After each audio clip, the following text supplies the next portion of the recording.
কলকাতার ভিআইপি বাজারে ১.৫ লক্ষ টাকা দাবি, দেবে না তার জন্যে মার। দেখুন, দোকানের ভেতরেই গুন্ডামি। এটা কিন্তু কলকাতায়, এটা কিন্তু এই ২১শে জুনের ঘটনা। মানুষ প্রত্যেকেই অবাক হয়ে গেছেন। পুলিশে অভিযোগ হয়েছে, তবুও কিছু হয়নি। দেখুন তো, দোকানদারকে মার, সঙ্গে আরেকজন এসছে।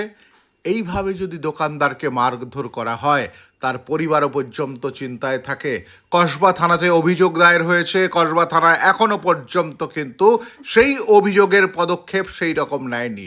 শুধু কসবা থানা প্রতিশ্রুতি দিচ্ছে বসে বিষয়টি মিটিয়ে দেবে।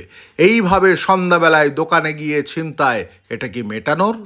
নমস্কার, ইন্ডি নিউজ 24 থেকে রয়েছে আমি শঙ্কু সাঁতরা এই মুহূর্তে। তবে সেই তোলাবাজি, সেই মারধর, দোকানে ঢুকে মারধর, স্বর্ণ ব্যবসায়ীকে মারধর, এই ঘটনা খোদ কলকাতায় যে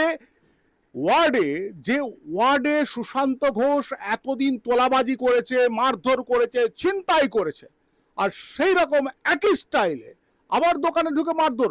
আমার পাশে রয়েছে সেই স্বর্ণ ব্যবসায়ী। বলছি, কি ঘটনা ঘটেছিল একটু বলবেন?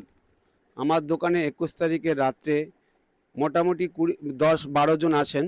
তার মধ্যে ২ জন আমার দোকানে ঢোকেন। ২ জন আমার দোকানে ঢুকে আমাকে কথা বলতে বলতে ১,৫৬,০০০ টাকা পাবো, এই কথা বলতে বলতেই বলছে ১,৫৬,০০০ টাকা দে তুই। মানে এই মানে নগণ্য ভাষা কথাবার্তা, মানে নোংরা নোংরা ভাষায় কথাবার্তা বলে টাকাটা এক্ষুনি তাড়াতাড়ি বের কর। তারপর বলতে বলতে সাপাটে আমি বলছি টাকাটা কিসের জন্য পাবে, কিসের জন্য দেবো, এ কথা বলতে বলতেই সাপাটে আমাকে গালে চর বসিয়ে দেয়। এটা কে ছিল? শঙ্কর সাউ এবং তার সঙ্গে আরেকজন ছিলেন। হ্যাঁ, সে আমার হাতটা ধরে আর ও চর মারে। এই শঙ্কর সাউ, ওর কোনো রাজনৈতিক পরিচয় আছে এলাকায়? এতদিন তো দেখিনি কোনো রাজনৈতিক পরিচয়। হঠাৎ করে ৪ তারিখের পরে আমরা দেখছি যে এর একটা রাজনীতির মধ্যে চলে এসছে। হ্যাঁ, একটা আমাদের যে রানিং পার্টি, এখন আমরা যে বিজেপি সরকার, সেখানে দেখছি রানিং পার্টির সঙ্গে ৪ তারিখের পর থেকে ঘোরাঘুরি করছে। মানে হ্যাঁ। তৎকাল বিজেপি? তৎকাল বিজেপি, একদম তৎকাল বিজেপি ছিল। এরা অ্যাকচুয়াল করতে চাইছে কি? এরা তো মানে কিছু বুঝতে পারছি না এখন এই মুহূর্তে যে এরা কি করতে চাইছে। হঠাৎ করেই আমার দোকানে কেন চড়া হবে, হঠাৎ করে আমার কাছে আরো অনেকের কাছে আমি শুনছি ব্যাপারটাকে। এরা এইভাবেই মানে করতে চাইছে, টাকা টাকা দা টাকা করছে চাইছে লোকের কাছে, আমি এটাও শুনেছি। আপনাকে তো মারধর করছিল, মানে ভিডিওতে সেটা দেখা যাচ্ছে অলরেডি যে মারধর করছে। আপনি দেখলাম যে একটা ড্রয়ারকে, আপনার ওখানকার ড্রয়ারটাকে সামলানোর চেষ্টা করছিলেন, না টাকা নেওয়ার চেষ্টা করছিলেন? ওখানে আমার লোকের মাল তো কিছু টাকা টাকা পয়সা সোনার গয়না ছিল, যার জন্য সেই জিনিসটাকে আমি সামলাতে নিয়েছি। যদি বাই চান্স নিয়ে চলে যায় তাহলে আমি গরিব মানুষ, আমি কোথায় থেকে দেবো সেই লোকের মালটা। তার জন্য আমি ড্রয়ারটাকে আমি চাপা দিয়ে রেখেছি। যদি বাই চান্স নিয়ে চলে যায়, কেন এরা কোন নীতি নিয়ে এসছে, কীভাবে এসেছে, তো মানে ভীষণভাবে মানে কীভাবে মানে ছিনতাই করতে এসছে তা তো আমি বুঝতে পারছি না কীভাবে এসছে। এখন তো ছিনতাই করতে এসেছিল না টাকা চাইতে এসছে, তোলাবাজি করতে এসছে, সেটা আমি ঠিক বুঝে সারতে পারিনি। আপনার দোকানের লোকেশনটা কোথায়? আমার দোকানের লোকেশনটা ভিআইপি বাজারে, ১০৭ নম্বর ওয়ার্ডের মধ্যে, ভিআইপি বাজার আর কি। ও আপনার সোনার দোকানের নাম কি? New Radhakrishna jewellers. কতদিনের দোকান? এটা প্রায় ৩০-৩৫ বছরের দোকান। আপনাকে মারধর করলো, আপনি তারপর হাসপাতালে গেছিলেন? হ্যাঁ, হাসপাতালে গেছিলাম। মানে কতটা আপনি শারীরিকভাবে ক্ষতিগ্রস্ত হয়েছে? অনেকটা শারীরিকভাবে ক্ষতিগ্রস্ত হয়েছে, অনেক ক্ষতি গেছে। কানের মধ্যে আমার লেগেছে, কানে অনেক যন্ত্রণা করছিল, চোখ ইয়ে গেছে এবং বুকের মধ্যে অজস্র পেন হচ্ছে। আর আমি তো রাত্রে ঘুমাতে পারছি না, খুবই মানে কষ্ট হচ্ছে আমার, খুব কষ্ট হচ্ছে শরীরের মধ্যে এখন। থানায় গেছিলেন? হ্যাঁ, থানায় গেছিলাম। থানা কি করলো? থানাকে আমরা একটা জিডি করি, জিডি করার পরে বলছে আমরা দেখে নিচ্ছি, আপনাদের ডেকে নেব। তাই এটা তো ২১ তারিখের ঘটনা।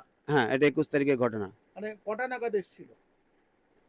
রাত ৮টা নাগাদ। তখন মানে বাজারে লোকজন ছিল? হ্যাঁ, অল্প লোকজন ছিল লোকজন মোটামুটি। আমার দোকানের সামনে অনেক লোক জড়ো হয়ে যায়, অনেক লোক, প্রচুর লোক জড়ো হয়ে যায় সেই সময়টা। ভিডিও ফুটেজ আছে। বলছি, আপনার নামটা? আমার নাম শ্রী দীপক দাস। বলছি, কতটা আতঙ্কিত আপনারা? আমি তো খুবই আতঙ্কিত হয়ে আছি যে আমি যদি আবার দোকানে পাই, যাতে ওকে আবার না জানি হামলা করে। আমি তার জন্য মাননীয় মুখ্যমন্ত্রীর কাছে আবেদন করছি, ওনার নিরাপত্তার জন্য কোনো ব্যবস্থা করুক, দ্বিতীয়বার যেন ওরা এটা না করতে পারে। ওরা কি তারপর আর কোনো হুমকি দিয়েছে? ওরা হুমকি দেয়নি। নামটা তোলার জন্য ওরা বলছে যে সোশ্যাল মিডিয়াতে যেটা ছাড়া হয়েছে ওটা তুলে নিক। ওটা তুলে নেওয়ার কথা বলছে? তুলে নেওয়ার কথা বলছে। হ্যাঁ। আপনার নাম? আমার নাম পলি দাস। হ্যাঁ, বলছি ওরা কেন চাপ দিচ্ছে? ওরা চাপ দিচ্ছে বলতে এইটা যে আমরা ওই দিনকার 21 তারিখ রাতে ঘরে ফিরে এসে থানা আর হসপিটাল থেকে ফিরে এসে যেহেতু ব্যাপারটা মানুষকে জানানোর জন্য বাবার ফেসবুক থেকে ওটাকে পোস্ট করে, আর বাবার উপর শারীরিক নির্যাতন হয়েছে এই বিষয় সম্বন্ধে আমার বাবা যেহেতু একজন বৈষ্ণব, একজন হিন্দু, আমরা বিভিন্ন হিন্দু প্রতিষ্ঠানের থেকে সুরক্ষা চাইছি এবং রাজ্য সরকার মাননীয় মুখ্যমন্ত্রীর থেকে বলছি, যেহেতু আমার বাবা 50+ বয়স, ব্যবসা করে খাচ্ছে, আমরা বাইরে পড়াশোনা করি, আমরা সেইভাবে তাকে সহায়তা করতে পারি না।